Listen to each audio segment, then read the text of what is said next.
नमस्कार। स्वागत है आपका हमारे YouTube चैनल खबरों की खोज खबर में। मैं हूं आपके साथ सुधा त्रिवेदी। श्री अरविंद केजरीवाल जी को कल अंतरिम जमानत सर्वोच्च न्यायालय द्वारा दे दी गई। इसकी चर्चा पहले ही से चल रही थी। यह जमानत जो उनको मिली है उससे पूरा देश अचरज में जरूर है। कौन सुखी है कौन दुखी है इसकी चर्चा मैं नहीं कर रही, लेकिन अचरज में सभी जरूर हैं। लोगों को आश्चर्य हो रहा है, न केवल सामान्य जनता को बल्कि जो कानूनी जानकार हैं, कानूनी चीज़ों के, जो रात दिन कोर्ट वगैरह में रहते हैं, उनके लिए भी यह आश्चर्य का विषय है। और विपक्ष तो है ही इस बात से आश्चर्य में। जो INDIA गठबंधन वाले हैं उनको भी इस बात का आश्चर्य है। और तो छोड़िए, स्वयं अरविंद केजरीवाल जी के वकील साहब भी शायद इस बात से आश्चर्य में ज़रूर होंगे कि मुझे, मेरे क्लाइंट को, मेरे मुवक्किल को ये बेल मिला कैसे, जब मैंने मांगा ही नहीं था। बिन मांगे मोती मिले। उनसे तो जब पूछा था कोर्ट ने कुछ दिनों पहले, तो उन्होंने उनसे ये पूछा गया कि आपने ट्रायल कोर्ट में जमानत की अर्जी क्यों नहीं दी। तो वो उसी समय आए होंगे आश्चर्य में कि ये क्या पूछ रहे हैं जज साहब। उनको इस बात की बिल्कुल संभावना ही नहीं थी कि इस तरह का सवाल पूछा जाएगा। तो उस समय श्री अभिषेक मनु सिंघवी ने ये जवाब दिया था कि हमने तो उनकी गिरफ्तारी को चैलेंज कर रखा कि ये अवैध है। अगर हम उनके जमानत की अर्जी दे दें तो इसका मतलब कि हम स्वीकार कर रहे हैं कि उनकी गिरफ्तारी अवैध नहीं है, इसलिए हमने जमानत की अर्जी नहीं लगाई। तो कोर्ट ने कहा कि हम इस पर विचार करेंगे, और ईडी ने कहा तब हम इसका विरोध करेंगे। और ईडी लगातार 3 सुनवाइयों पर उसका विरोध करती रही, तरह तरह की दलीलें दी। यहाँ तक हुआ कि 7 तारीख को कोर्ट बिना कुछ बोले हुए सब कुछ सुन लिया, और उस दिन ये था कि आज फैसला आएगा, लेकिन उन्होंने कोई फैसला नहीं दिया और चुपचाप कोर्ट उठ गई। तो ये भी हैरान करने वाला था। और उसके बाद उन्होंने सोचा सोचा सोचा, और कल 10 तारीख को, 10 मई को, उन्होंने, जबकि सुनवाई चल रही थी उस समय, मौखिक रूप से जमानत दे दी। ये एक असाधारण फैसला था, और इससे लोग तरह तरह की आश्चर्य में तो पड़े ही, पूरा देश आश्चर्य में पड़ गया। तरह तरह की बातें भी उसमें शुरू हो गई हैं। अरविंद केजरीवाल जी तो खैर बोलेंगे ही कि मैंने ये तीर मार लिया, जैसा कि वो बोल रहे हैं, लेकिन उन्होंने कोई तीर नहीं मारा है। बात ये है कि कुछ तो सोचकर ही न्यायालय ने इसको दिया है। और सर्वोच्च न्यायालय है, बहुत सारे ऐसे मामले उनके सामने गुजरे होंगे, और इन सब में सबसे असाधारण लगा होगा, तभी उन्होंने इतने असाधारण ढंग से मौखिक रूप से पहले दे दिया। और जब कानूनी जो जानकार लोग हैं वो बता रहे थे कि अब जाएगा, ये ट्रायल कोर्ट में जाएगी बात, कागज जाएगा, फिर तिहाड़, लेकिन सीधा तिहाड़ से उनको आदेश गया और उनको कल ही रिहा भी कर दिया गया। कई मामलों में हमने देखा है कि आदेश हो जाने के बाद लिखित आता है, फिर लोग वेट करते हैं, लेकिन ये भी नहीं हुआ। लिखित आदेश आने से पहले मौखिक आदेश पर उनकी रिहाई सीधे तिहाड़ जेल को खबर गई। कोई बीच में ट्रायल कोर्ट, सेशन कोर्ट, कोई कोर्ट नहीं आया, सीधा तिहाड़ से उनकी रिहाई हो गई। अब ऐसा असाधारण फैसला कोर्ट ने क्यों दिया? लोग तरह तरह की बातें बना रहे हैं। कोई कह रहा है, ये वाले तो कह रहे हैं जेल के ताले टूट गए, जैसे कि इन्होंने बड़ी जंग जीत ली। ऐसी कोई बात नहीं है। इनको न तो कोई रिहाई मिली है, न अभी तक केस के मेरिट पर सुनवाई पूरी हुई है, न कोई उस पर फैसला आया है। वो केस अभी चलेगा, और इनकी गिरफ्तारी को जो चुनौती दी गई है वो वैध है या अवैध है, अभी उस पर भी सुनवाई पूरी नहीं हुई है, उस पर भी चल ही रही है सुनवाई। तो कोर्ट से इनको किसी तरह का, तो इनकी खुशी तो खैर लोगों के सामने, और क्या कहें। अब ये पहले का ज़माना थोड़ी है कि 500 रुपये में 500 रुपयों की चोरी के लिए भी किसी को अगर हो जाती है जेल, तो उसके बाद वो बहुत शर्मिंदा होता है, झूठे में ही सही हो तो शर्मिंदा होता है कि मेरे ऊपर आक्षेप लग गया। लेकिन नेताओं को अगर इतना होने लगे शर्मिंदगी, तो फिर वो शायद आज के ज़माने में नेता ही ना बने। जो भी हो, कुछ लोग ये तो उनकी बात है कि वो और खुश हो रहे हैं कि हमने जंग जैसे जीत ली, इस तरह से उसको दिखा रहे हैं।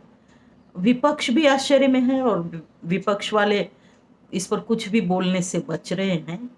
वो कह रहे हैं कि सर्वोच्च न्यायालय, और यही होना भी चाहिए, एक परिपक्व राजनेताओं की यही प्रतिक्रिया होनी चाहिए कि केस अभी चल रहा है और सर्वोच्च न्यायालय ने उनको अंतरिम जमानत दी है। कोई एक ऐसी चीज़ नहीं है कि जिसमें बहुत खुश या बहुत दुखी होने की बात है, तो ये सही बात है।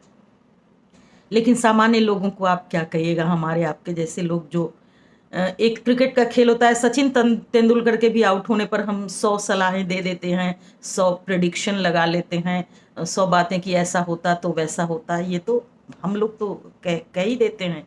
तो हम उस पर बहुत सारी देश में बातें चल रही हैं तरह तरह की। कोई कह रहा है कि वो जो सर्वोच्च न्यायालय है वो INDIA के साथ है, उसके पक्ष में उन्होंने केजरीवाल को छोड़ दिया है। ये सब इस तरह की अफवाह है। कोई कह रहा है नहीं नहीं, वो तो भारतीय जनता पार्टी के NDA के पक्ष में दिया है कि चलो तुम निकलो, खेल सको कितना, क्योंकि तुम्हारे पक्ष के लोग और ख़ास तौर से सुनीता केजरीवाल बहुत माहौल बना रही थी, तो इनको कहीं सहानुभूति का वोट ना आ जाए, तो इसलिए छोड़ दिया कोर्ट ने कि भाई सहानुभूति न बटोर पाएँ और ये जाएं मैदान में, देख लें, ये भी आजमा लें करके। तो ये सब बातें लोगों में चल रही हैं, ना कोई परिपक्व राजनेता इस तरह की बात कर रहा है, और अभिषेक मनु सिंघवी जी ने तो कोई इस पर बयान ही नहीं दिया।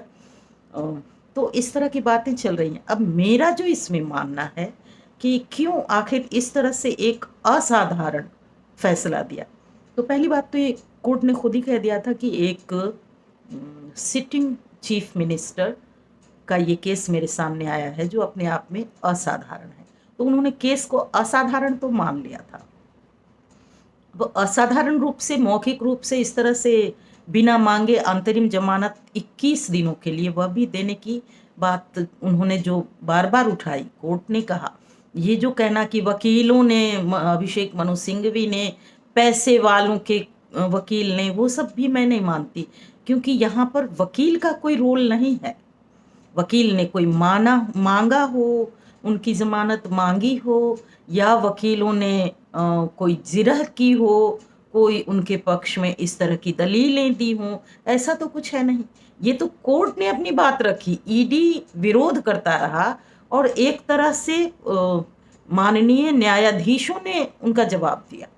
तो इसमें वकीलों का तो कोई रोल है नहीं कि पैसे वालों के वकील कर ले जाते हैं, ऐसी कोई बात यहाँ पर मुझे नहीं दिखाई पड़ती।